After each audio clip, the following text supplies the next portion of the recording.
Greetings. The past month I've been kind of obsessed with cleaning, organizing, and decluttering videos. So today I decided to make one of my own. I'm going to declutter all of my books and then reorganize my bookshelf. I will warn you that my cat will probably make an appearance because she's really needy right now. So I hope you enjoy the video. This is all that is on my bookshelf right now.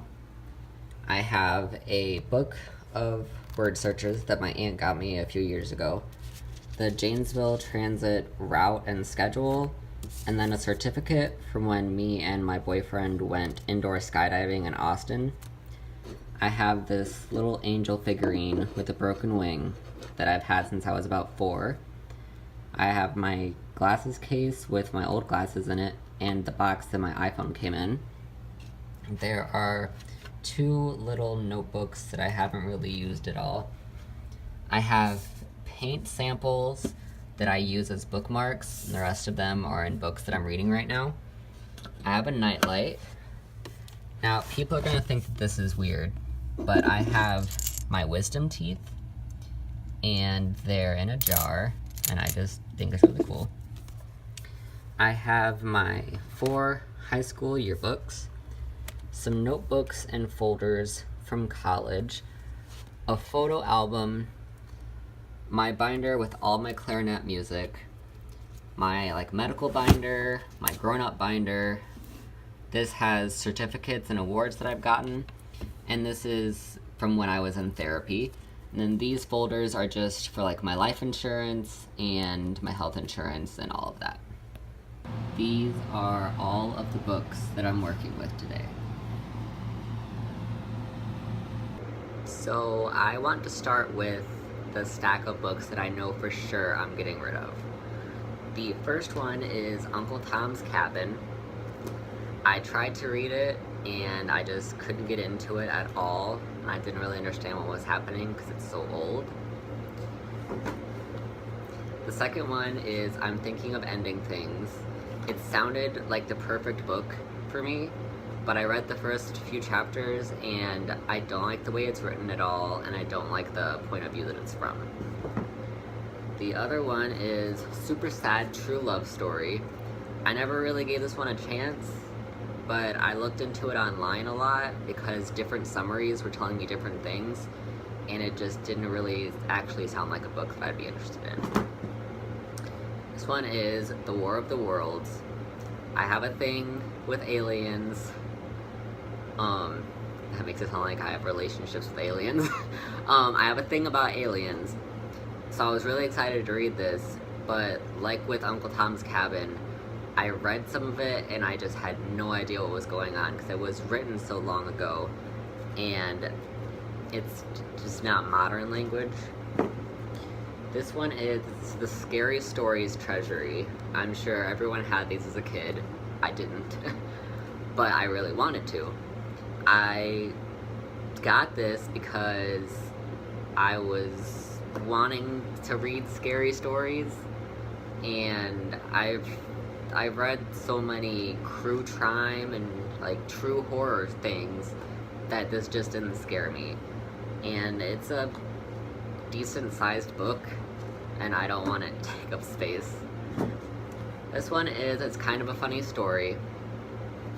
I read it in high school and I really wanted to love it, but I just didn't, and I don't know why I've kept it so long. This one is Winter Girls. I liked the book when I read it, but I don't feel comfortable having a book about eating disorders just on hand, just for personal reasons. This one is Change of Heart. It was an extremely, extremely good book. I was emotionally invested through the whole thing. It was brilliantly written. I read it somewhere between 5th grade and 8th grade, so it was a long time ago. And I tried to reread it because I loved it so much the first time, but I couldn't get into it, and once again, it's a pretty decent sized book and I just don't want it taking up space. This one is Whip It. I bought the book because I loved the movie. The book it's fine, it's good, but I own the DVD now, and I feel like Ellen Page makes it a million times better. This is How to Build a Time Machine. My friend Hannah gave it to me, and I never really looked at it or read it. Like, I'm really interested in time travel, but I'll never read it. This is Easy French Phrases and Easy Spanish Phrases. I mean, I've never looked at these, so... This one is Hannah Hart's cookbook, My Drunk Kitchen. I feel bad because I bought this brand new on Amazon, and I was so happy about it because my first 2 years of college, I was super into Hannah Hart, and I wanted to support her and everything, but I've never looked at it, so there's just no point in me keeping it. Okay, so the next pile that I want to go through is the books that I'm currently reading. I'm halfway through Interview with the Vampire. I love it. I love it. It is so good. I'm really hooked, to be honest. And I read like on my lunch breaks, and it's just a really good book. I'm a very small way through this one. It's called Blue Angel. And I really like the style that it's in. I like the way that it's written, but I've like skimmed through it, and I've read stuff near the ending, and I know how it ends, and I don't like how it ends. I know that I should have done that, but I don't know. I'm still seeing if I want to continue reading this one or not. This one, I read the first few pages. It's called Boy Still Missing, and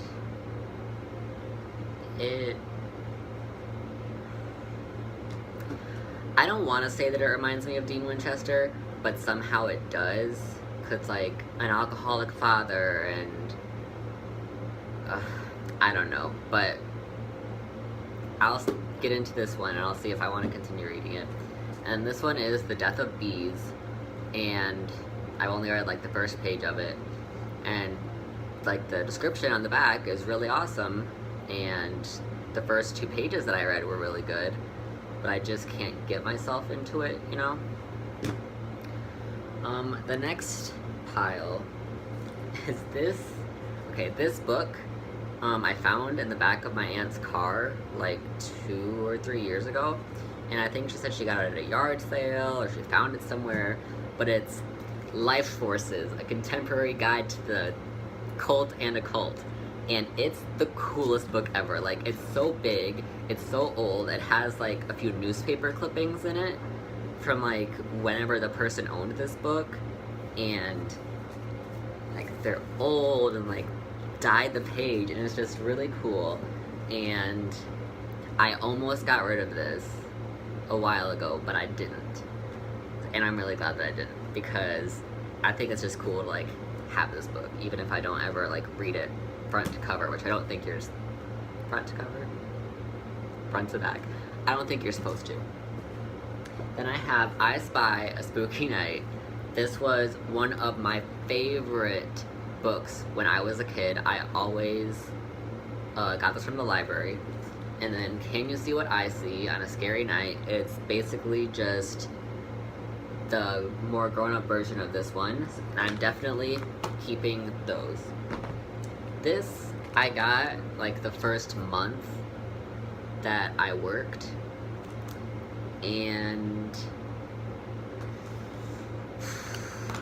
the first month that I worked at the store that I work at currently, and it's Friends, and I love Friends, and it's like, it's got all this stuff, but I've never looked at it, and it was an impulse buy, and I think I'm gonna give that to my aunt. The next pile I'm gonna go through are books that are definitely not getting rid of. So I have Harry Potter books. I'll just go through.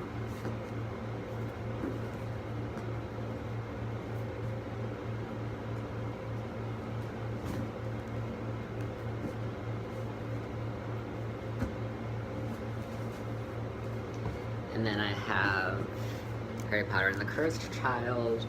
I have my copy of The Tales of Beedle the Bard, which I got when the book came out.